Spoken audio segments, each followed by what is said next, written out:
Assalamualaikum warahmatullahi wabarakatuh. Saya daripada kumpulan pertama untuk pembentangan dalam subjek siasah syar'iyah. Saya adalah pembentang pertama iaitu Wan Nabil bin Abdul Rahman, manakala sahabat saya iaitu pembentang kedua ialah nama Ahmad Dini bin Izlan. Baiklah, pada hari ini tajuk pertama kita adalah hak pemimpin dan rakyat dalam Islam. Baiklah, sebelum itu bab yang pertama kita akan bincangkan di sini, saya akan terangkan di sini adalah hak pemimpin atas rakyat yang dipimpin. Pertama, rakyat memiliki kewajipan untuk mencurahkan ketaatan kepada pemimpin. Yang kedua adalah baik zahir ataupun batin dalam setiap diperintah atau yang dilarang oleh pemimpin, kecuali dalam hal bermaksiat. Okey, situ kita dapat faham kan? Kita patut menurut apa yang diperintahkan oleh pemimpin kita, kecuali dalam hal yang bermaksiat kepada Allah Ta'ala.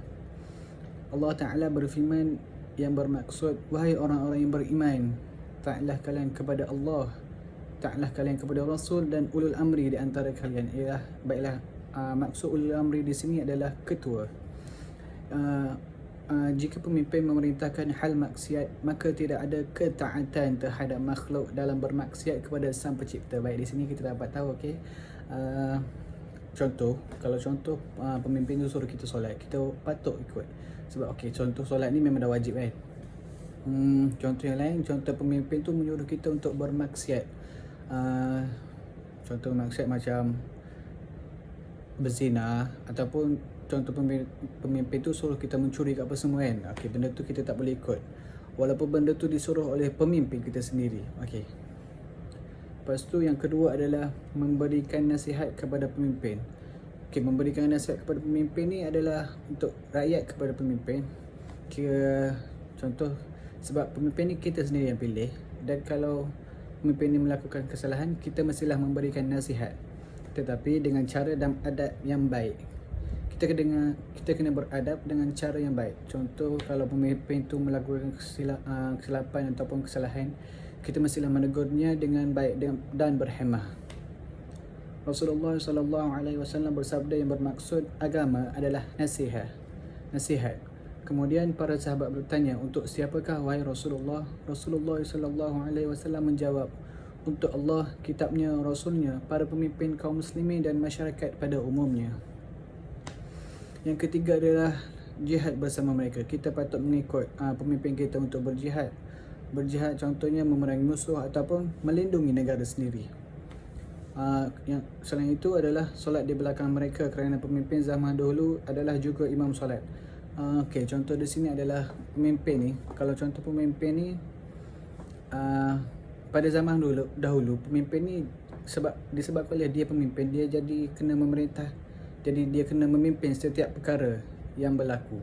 Contohnya macam untuk solat ke apa, untuk peperangan, pemimpin tu sendiri kena jadi pemimpin.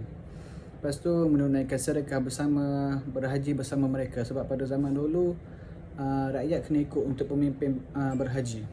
Lepas tu tidak memburukkan pemimpin. Rakyat ni tidak boleh untuk memburukkan pemimpin tu kepada negara lain. Lepas tu tidak membuka aib pemimpin. Contoh macam kalau ada rakyat lain, negara lain yang tanya, macam manakah pemimpin kita ni, pemimpin negara kita sendiri kan, kita tak boleh untuk membuka aib pemimpin kita sendiri. Okey, itu saja. Terima kasih. Assalamualaikum warahmatullahi wabarakatuh. Saya Muhammad Dini Izlan bin Zurami, bernombor metrik 19080270.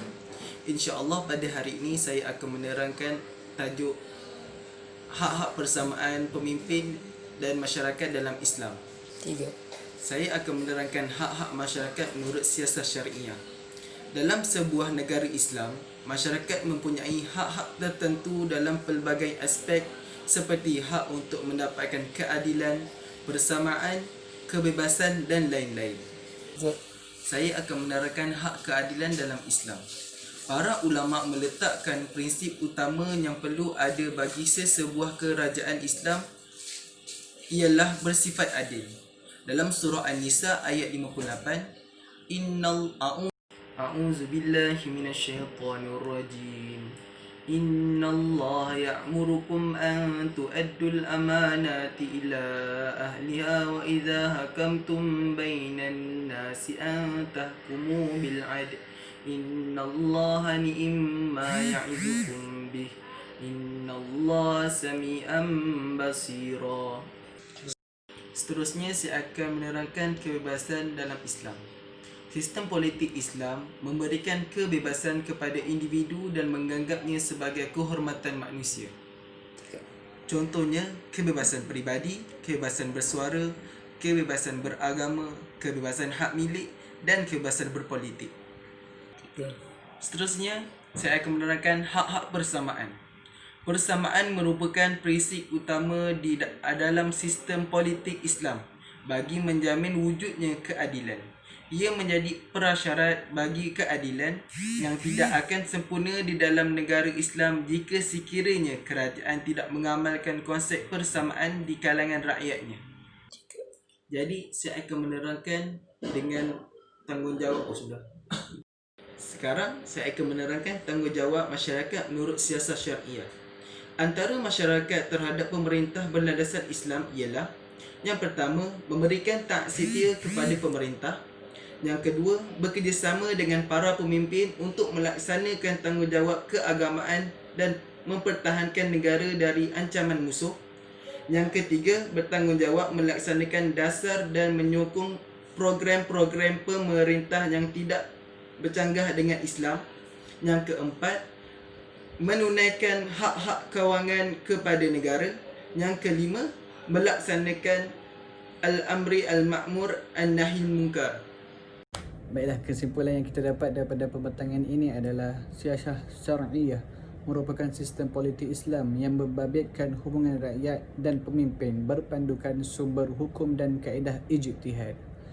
Teras utama siasah syariah ialah menentukan kaedah, mengendalikan urusan pemerintahan negara mengikut landasan syarak, berpandukan Al-Quran, Al-Sunnah dan ijtihad yang boleh menjamin kepentingan dan kemaslahatan negara. Kemaslahatan rakyat.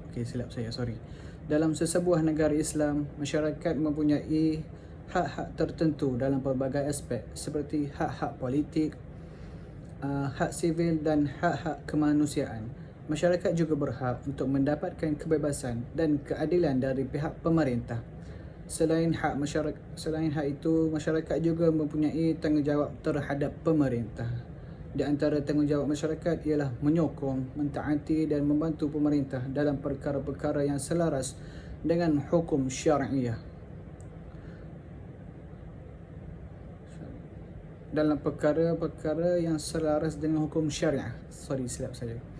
Apabila pemerintah melakukan kesilapan, masyarakat dibenarkan untuk tidak memberi kerjasama, sebaliknya memberi teguran, nasihat. Bahkan pada tahap tertentu, masyarakat dibenarkan untuk menghalang pemerintah dari melakukan kezaliman. Okey, itu sahaja daripada kumpulan kami. Terima kasih.